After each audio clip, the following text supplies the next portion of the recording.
Hello everyone, welcome my YouTube channel. So guys, कैसे हैं आप? आई होप कि आप बहुत अच्छे होंगे और बहुत ही स्वस्थ होंगे। भाई मेरी तबीयत तो बहुत खराब है, मेरा गला इतना खराब हो रहा है, लेकिन आप लोगों के लिए क्या अपडेट मुझे लानी पड़ती है। बहुत ही गला खराब हो रहा है, जुकाम से ज्यादा पीड़ित हूँ मैं, 4 दिन हो गए। तो आज मैं आप लोगों के सामने लेके आई हूँ सब पार्ट 2। हाँ भाई, उसके बाद में क्या कहानी रही साहिल की और अपने सौरभ की और मुस्कान की। तो पिछले वीडियो में मैंने आपको बताया था कि मुस्कान ने और साहिल ने उसको मार दिया था सौरभ को, और उसके बाद में वो मनाली चले गए थे। जैसे ही दोस्तों वो लोग मनाली गए 4 मार्च को, उन्होंने एक कार बुक करी थी और बुक करके आराम से वो चले गए। उसके बाद में 4-5 दिन गुजरे, साहिल का जन्मदिन आ जाता है और मुस्कान अपने गाड़ी वाले ड्राइवर को बोलती है कि भैया आप एक केक की व्यवस्था करो और आप रात को 12 बजे मेरे रूम के अंदर, होटल रूम के अंदर आ जाना और चुपके से मेरे को केक दे के चले जाना, क्योंकि मुझे साहिल को सरप्राइज देना है। तो कार वाले भैया ने भी बोल दिया कि चलो ठीक है, अगर केक मिलेगा रात को तो मैं आपको दे दूंगा। वो इंसान केक लेके आता है और दोनों आराम से बर्थडे सेलिब्रेट करते हैं और केक वगैरह कट करते हैं और खूब इंजॉय करते हैं। ऐसे ही धीरे धीरे 2-3 दिन उनको मनाली के अंदर बीत जाते हैं। वैसे ही मुस्कान की जो मम्मी है और पापा है, उनको ये लगता है कि पता नहीं सौरभ और मुस्कान साथ में गए हैं। उनको कहीं भी ये पता नहीं था कि मुस्कान सौरभ के साथ में नहीं, साहिल के साथ में गई है। मुस्कान की मम्मी की और सौरभ की बहुत ही अच्छी खासी बॉन्डिंग थी, बहुत ही अच्छी बातचीत होती थी सासू माँ की और जवाई जी की।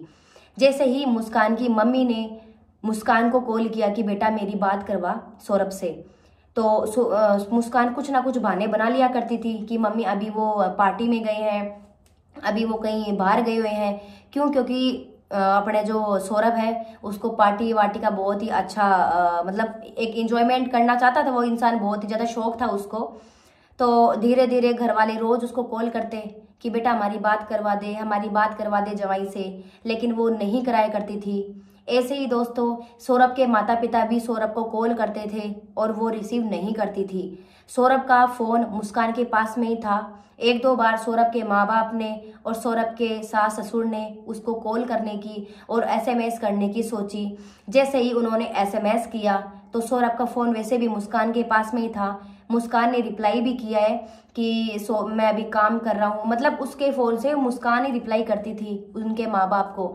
तो उनके माँ बाप को कहीं ना कहीं ये लगता था कि हमारा बेटा एकदम सही है और वो हमसे बातचीत कर रहा है, जबकि वो तो बेचारा मर ही गया था। उनको क्या पता था कि मुस्कान ही सौरभ बन के बात कर रही है भाई, मैसेज के थ्रू। धीरे धीरे धीरे दिन बीतते गए और अब टाइम आ गया 17 मार्च का। आराम से उन्होंने होली वगैरह वहाँ पे मनाई है, इंजॉयमेंट किया है। अब उनका टाइम होता है अपने यहाँ पे आने का, मतलब उनके खुद के घर पे आने का। तब साहिल मुस्कान को बोलता है कि यार अब मुझे थोड़ा थोड़ा डर लगने लग गया। मुस्कान बोलती है किस बात का डर? तो साहिल बोलता है कि यार अब अपन घर पे चलेंगे, अपन एंजॉयमेंट तो कर लिया, और कल को अगर तेरे घर वाले पूछेंगे तेरे को कि सौरभ कहाँ पे है तो तू क्या बहाना बनाएगी? तो मुस्कान ने साहिल को बोला कि आप टेंशन मत लो, मैं अपने आप ही कुछ सोच लूंगी और मैं कुछ ऐसा तरीका निकालूंगी जिससे कि मेरे माँ बाप को मेरे ऊपर विश्वास हो जाए और उनको ये भी पता नहीं चले कि कैसे क्या मैटर हुआ। तो साहिल ने बोला कि चलो ठीक है। तो मुस्कान ने अपने माँ बाप को कॉल किया जब वो मनाली के अंदर थी। तो मुस्कान ने अपने माँ बाप को कॉल किया, अपनी मम्मी को कॉल किया, और जैसे ही उसकी मम्मी ने फ़ोन अटेंड किया, मुस्कान ने बोला कि मम्मी मुझे मेरी बेटी से बात करवाओ, जिसका नाम था अपने पीहू। तो मुस्कान की मम्मी ने आराम से उसकी बात करवाई उसकी बेटी से। फिर उसके बाद में उसने अपनी मम्मी से बात करी और वो रोने लग गई। उसकी मम्मी ने मुस्कान को पूछा कि बेटा तू रो क्यों रही है, क्या बात हुई है? तो मुस्कान अपनी मम्मी को बोलती है कि मम्मी बहुत ही बड़ा लफड़ा हो गया है और मैं आपको घर पे आके सारी बात बताऊंगी। तो उसकी मम्मी ने बोला कि चल ठीक है, तू ठीक तो है ना? तो मुस्कान बोलती है कि हाँ मम्मी मैं ठीक हूँ, लेकिन मैं आपको ना घर पे आऊंगी और सारी बात बताऊंगी। तो मुस्कान की मम्मी ने भी बोला चलो कोई बात नहीं। मुस्कान की मम्मी को कहीं ना कहीं ये लगा था कि क्या पता इनका लड़ाई झगड़ा हो गया है। क्यों? क्योंकि वो लोग हस्बैंड वाइफ थे, तो सौरभ और मुस्कान हस्बैंड वाइफ थे और नॉर्मली हस्बैंड वाइफ में लड़ाई झगड़ा तो होता ही रहता है। तो मुस्कान की मम्मी को कहीं ना कहीं बिल्कुल भी ये डाउट नहीं था कि मुस्कान ऐसे अपने पति को मार देगी। जैसे ही मुस्कान अपने मम्मी के घर पे आती है और साहिल को वैसे ही वो रवाना कर देती है कि अब मैं मेरी मम्मी के घर पे जा रही हूँ और तू तेरे चला जा, तो आती है वो आराम से अपने मम्मी के घर पे आती है और वो रोने लगती है। उसकी मम्मी उसको बोलती है कि बेटा बात क्या हुई, तू बात तो बता, क्या मैटर हो गया ऐसा। तब मुस्कान बोलती है कि मम्मी मैं आपको क्या बताऊं, सौरभ की मौत हो गई। तो उसकी मम्मी बोलती है कि सौरभ की मौत हो गई, कैसे हुई, क्या रीज़न था।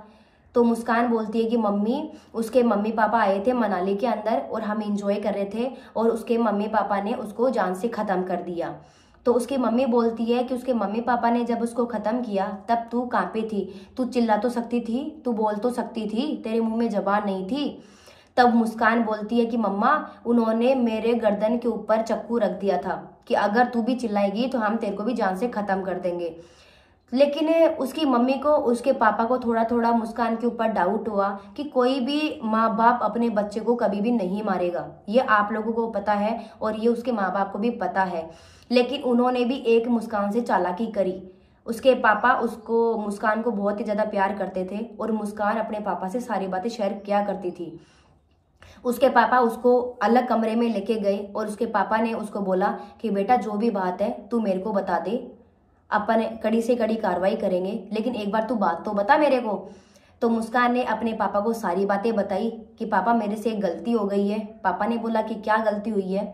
मुस्कान ने बोला कि मेरा एक फ्रेंड है जिसका नाम साहिल है और साहिल ने और मेरे मिलके उसको मार दिया है। तो उसके पापा ने पूछा कि तूने मारा कैसे।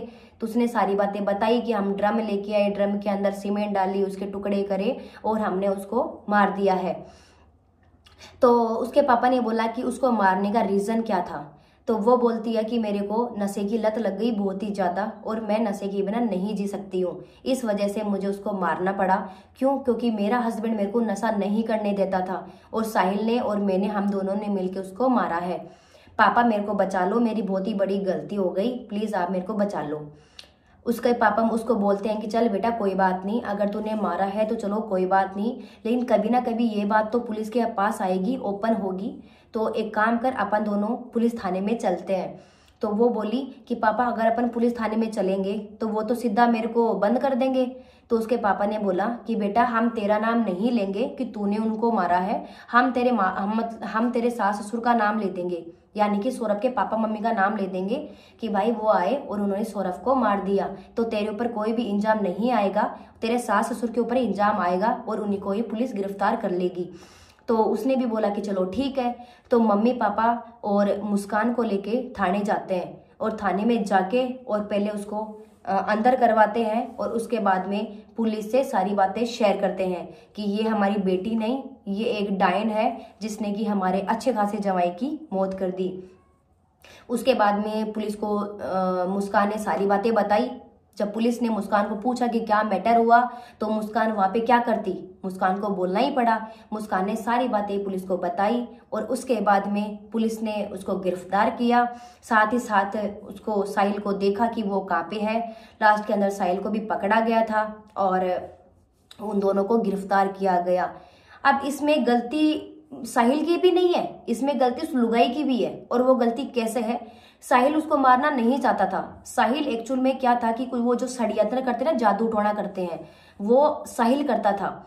मुस्कान को ये था कि मेरा हस्बैंड मेरे को नशे नहीं करने देगा, तो मुस्कान ने क्या किया, साहिल को एक फेक आईडी से मैसेज किया, ठीक है, उसकी माँ बन के, समझ रहे हो तुम, उसकी माँ बन के मैसेज किया कि बेटा मैं तुम्हारी मम्मी बोल रही हूँ और मेरे को अभी क्या बोलते हैं कि मैं भी आत्मा हूँ एक और मुझे मोक्ष चाहिए। तो साहिल ने अपनी माँ को बोला, यानी कि वो तो मुस्कान ही थी, मैसेज कर रहा था, वो थोड़ा दिमाग से सटका हुआ ही था, नशेड़ी था, उसको क्या पता था कि मुस्कान है। तो उसने बोला कि मम्मी आपको मोक्ष कैसे मिलेगा। तब वो मुस्कान ने उसको ये बोला कि बेटा मेरे को मोक्ष तभी मिल सकता है जब तू किसी भी आदमी की मुंडी काट देगा और उसके ऊपर कुछ ना कुछ यंत्र करेगा जिससे मुझे मतलब मोक्ष मिल जाएगा। उसके बाद में तो मुस्कान ने उसको बोला कि अपन क्यों ना इसको मार देते हैं, और साहिल को भी कहीं ना कहीं ये लगा था कि मेरी माँ को मोक्ष मिल जाएगा। तो उन लोगों ने उसको मारा। उसके बाद में उसका जो सर है ना, वो सर वो खुद लेके गया भाई, साहिल लेके गया था, और उसके सर के ऊपर उसने कैसे पता नहीं क्या षड्यंत्र क्या किया उसके ऊपर। वो तो पागल था भाई दिमाग से। तो गलती साहिल की भी नहीं है, गलती ज्यादा उसकी लुगाई की है, मुस्कान की है। अगर मुस्कान अगर साहिल को ये बात नहीं कहती तो कहीं ना कहीं साहिल भी उसको नहीं मारता।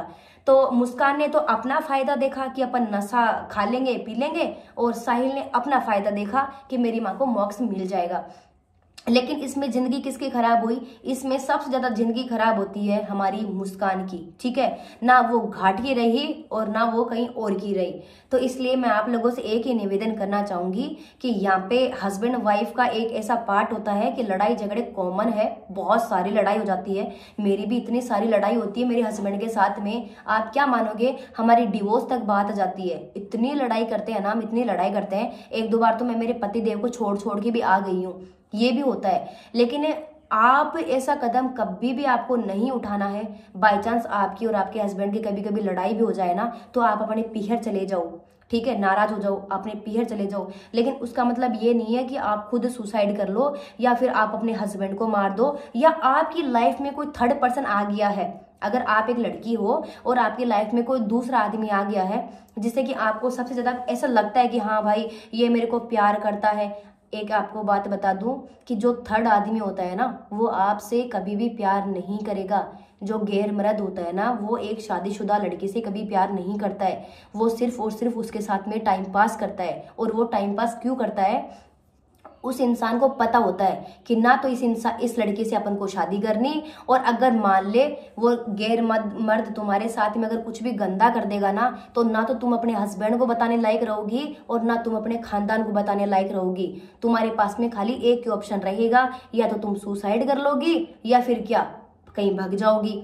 तो इससे बढ़िया ये है कि गैर मर्दों से थोड़ा दूर रहो, ठीक है। अगर तुम्हें वो बोलता भी है कि मैं तेरे से प्यार करता हूँ, ये करता हूँ, वो करता हूँ, तुम तुरंत अपने हस्बैंड को बोलो या उसके तुरंत थप्पड़ मारो, चांटा मारो और उसको दफा करो, उसको ब्लॉक करो। क्योंकि भाई जो अपना पति है ना, अपना वो ही साथ देगा। अपना बेचारा खर्चा वो उठा रहा है, अपनी सारी जिम्मेदारी रिस्पॉन्सिबिलिटी उस इंसान ने ले रखी है, तो अपन को काहे की जरूरत है यार, ये बताओ, थर्ड पर्सन की। और जो महिला अपने आदमी से प्यार नहीं करती है ना, वो किसी से भी नहीं करती है। और आपका आदमी अगर आपको संतुष्ट नहीं कर सकता ना, तो गैर मर्द भी आपको कभी भी संतुष्ट नहीं करेगा। अगर आप संतुष्ट होगी ना, तो खाली एक ही आदमी से हो सकती हो, और वो है आपका आदमी। अगर तुम उससे संतुष्ट नहीं हो ना, तो साले दुनिया के आप करोड़ों आदमी लाके रख देना, फिर भी आप संतुष्ट नहीं होगी। इस वजह से मैं आप लोगों को बोलना चाहती हूँ कि जो भी आप प्यार करो वो आप अपने आदमी से करो। जितना मुझे पता है, बाई चांस देख लो, अगर आपका आदमी आपको प्यार नहीं करता है, तुम्हारा हस्बैंड तुम्हें प्यार नहीं करता है, तुम उससे इतना प्यार करो, इतना प्यार करो कि एक दिन साला वो भी तुमसे प्यार करने लगी जाए। मैं मेरी बताती हूँ, जब मेरी शादी हुई थी तो मेरे हस्बैंड मेरे से कोई प्यार नहीं करते थे। मतलब ऐसे नहीं है कि बिल्कुल भी नहीं करते थे, हाँ ठीक है, नॉर्मल वो प्यार करते थे, हाँ ठीक है, मेरे को कोई खर्चा पानी भी नहीं देते थे, और हाँ ठीक है, हाँ जो थी ये, हाँ वो, बस इतना ही प्यार करते थे वो। लेकिन मैंने उनको मेरी बातों में ऐसा मोहित किया, ऐसा पटाया, मैं उनके लिए कुछ ना कुछ कभी कुछ सरप्राइज प्लान किया। मैं इतनी अच्छी बनी ना उनके नज़रों में कि आज वो अपनी माँ बाप से ज़्यादा ना मेरे से प्यार करते हैं। आज अगर अच्छे बुरे की जहाँ बात आ जाए ना, अगर उनके घर वाले भी उनको ये बोल देना कि बेटा तुझे ये करना है, वो इंसान मेरे को बोलता है कि ज्योति तू बता तेरे माइंड में क्या चल रहा है। फिर मैं उस इंसान को ये बोलती हूँ कि हाँ ये बात सही है, आप ये चीज़ करो, तो वो इंसान मेरी बात मानता है। और भाई ऐसा क्यों करता है आदमी? भाई साहब मैंने अच्छा बन के दिखा है उसके सामने। अगर यार मैं दुनिया से अफेयर करूंगी, यार मेरा आदमी तो ऐसा ये साला बेकार है, मैं दुनिया से सेटिंग करूंगी, वो क्या बोलते हैं चक्कर चलाऊंगी जो भी है, तो भाई साहब वो क्यों प्यार करेगा? मेन कमी होती है एक वाइफ की। अगर आप चाहो ना, अगर आप एक अच्छी लड़की हो ना, तो आप अपने आदमी को ऐसे मुट्ठी में रख सकती हो। वो आपके ऊपर डिपेंड करता है कि आप अपने हस्बैंड को किस तरीके से चलाना चाहो, ठीक है। एक लेडीज होती है जो अच्छे भले आदमी को बुरा बना देती है, और एक लेडीज ऐसी होती है कि बुरे भले आदमी को एक अच्छा इंसान बना देती है। और वो एक डिपेंड करता है एक महिला के ऊपर, क्योंकि घर एक महिला चला सकती है, एक मर्द नहीं। मर्द सिर्फ कमा के दे सकता है आपको, लेकिन घर चलाना आपके हाथ में होता है। दूसरी बात खर्चे की आती है। कई लड़कियां बोलती है भाई मेरा हस्बैंड बहुत कम कमाता है यार, मेरी जिंदगी बर्बाद होगी। भाई साहब मेरी बात सुनो, खर्चा कम करो, ठीक है, तुम्हारे औकात है ना उस हिसाब से तुम खर्चा करो। ये नहीं है कि भाई वो दूसरी लड़की है ना अच्छे कपड़े पहनी है हमें भी वैसे चाहिए, अरे भाई वो तो जूती बोई बहुत ही अच्छी पहनी है मुझे भी जूते चाहिए। आप मेरे को देखो, आपने कभी देखा है मेरे को 1000-2000 के ड्रेस लाते कभी देखा है क्या? मेरा हस्बैंड अच्छा खासा कमाता है, ठीक है, मैं भी अच्छी खासी कमाती हूँ, मेरे घर में किसी चीज़ की कमी नहीं है दोस्तों, ठीक है। मेरे पास प्लॉट्स भी है, मेरे पास में गाड़ी भी है, मेरे पास में पैसा भी है, मेरे पास में हर चीज़ है। बताओ क्या चीज़ नहीं है? आज 1.5 लाख का फ़ोन लेके बैठी हूँ मैं, 50,000 का लैपटॉप है, 3 मेरे पास में प्लॉट्स है, 2 मंजिल मकान है, दूसरे प्लॉट में भी हमारे पास मकान है, मेरे पास में गाड़ी है, फुल मेरे पास में सोने की ज्वेलरी है जो कि मेरे खानदान ने, मेरे परिवार वालों ने डाली थी। मेरे पास में क्या कमी है? अरे कमी है क्या मेरे पास में? फिर भी मैं तुम लोगों को क्या बोलती हूँ कि भाई मैं गरीब हूँ। क्यों बोलती हूँ? क्योंकि उन चीज़ों में से मेरा खुद का कुछ नहीं है, यानी कि मैंने अपने पैसों में कुछ नहीं बनाया। ज्वेलरी दी मेरे माँ बाप ने दी, प्लॉट्स दिए मेरे ससुराल वालों ने दिए, एक प्लॉट था मेरे पति ने मेरे को दिया, तो वो सब उन लोगों ने दिया है। मैं इसलिए गरीब हूँ क्योंकि मैंने अभी मेरे खुद के पैसों से मैंने कुछ नहीं लिया। अभी मैं धीरे धीरे कोशिश करूंगी और एक दिन मैं मेरा मकान बनाऊंगी ना, उस दिन मुझे मेरे ऊपर प्राउड फील होगा कि हाँ आप लोग मेरी हालत देखते हो। ये पता है ये ड्रेस कितने की है? ये मात्र 400 रुपये की ड्रेस है। मैं भी 2000 की पहन सकती हूँ, मेरे पास क्या पैसों की कमी है? मैं भी 3000 की पहन सकती हूँ। लेकिन क्यों? मैं मेरे औकात के हिसाब से काम करती हूँ, क्योंकि मेरे बहुत सारे सपने हैं जो कि मुझे पूरे करने हैं। समझ रहे हो आप? तो अपने सपनों पे ध्यान दो, तुम्हें आगे बहुत कुछ करना है। फैमिली वाले तुम्हें क्या कहते हैं, इग्नोर देम, ठीक है। तुम अपने हस्बैंड की प्रेमिका बनो और हस्बैंड को इतना प्यार करो, इतना प्यार करो कि एक दिन वो तुम्हारी खुद की मुट्ठी में आ जाए। मुट्ठी में आने का मतलब ये नहीं है कि तुम उसे पग दबाओ, वो चीज नहीं है। मुट्ठी में आने का मतलब ये होता है कि तुम तरीके से रहो, तरीके से तुम अपना काम करो, ठीक है। जहाँ पे अगर तुम्हें झुकना पड़े वहां पे तुम झुको, और जहाँ पे अगर बात तुम्हारे मान सम्मान की आती है ना तो साले का मुंह तोड़ दो। हस्बैंड का नहीं, वैसे बता रही, मुंह तोड़ना मतलब बात करो, मुंह से जवान लड़ाओ, ठीक है। तो आपके ऊपर डिपेंड करता है, आप एक अच्छी नारी बन के दिखाओ। बाकी मेरा तो क्या है, मैं तो भाई मैं तो ऐसी ही हूँ, मैं तो क्या ही करूँ तुम्हें फिर वो लड़कियां बोलेगी मेरे को कि तू चुप रह, तू ज्ञान मत दिया कर। अब भाई देखो मेरे में जो है ना, मैं भाई बहुत नॉर्मल सी एक लेडीज हूँ और मैं बहुत ही सिंपल एक लड़की हूँ। आप देख सकते हो, ये देखो मेरा थोबड़ा देखो, देख रहे हो, मैंने कोई मेकअप नहीं किया भाई। और मेरे गले में आप देखो, गले में कुछ दिख रहा है, सिर्फ ये है ना, ये 25,000 का मैंने ये पहन रखा है। और अभी आपको हाथ में कुछ नहीं दिखेगा, ये चांदी का एक वो है, बस कुछ नहीं है। और तो मैं भी एक सिंपल सी रहना पसंद करती हूँ और रीज़न यही है। तो अभी के लिए मैं चलती हूँ, bye bye, tata, take care.